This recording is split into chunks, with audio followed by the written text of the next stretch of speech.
Hello and welcome back to me.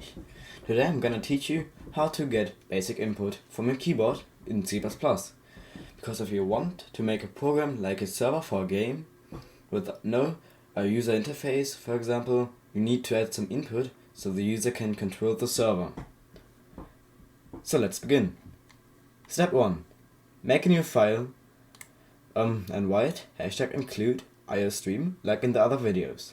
Then press enter and type using namespace std. Go to the third line and type int main parentheses and then curly brackets and go into the curly brackets. Step 2. Make a float variable by typing float number equals 1 semicolon. In the next line you type cout less than number and semicolon. And now we want to run our program to see what it does.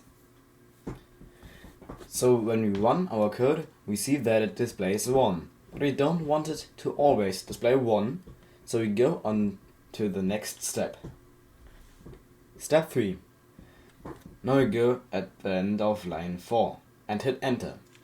Now we just type cin greater than number semicolon. And now we can run our program again and see what happens now.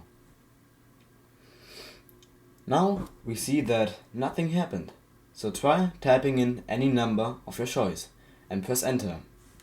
Now you see that it repeated the number that you typed in.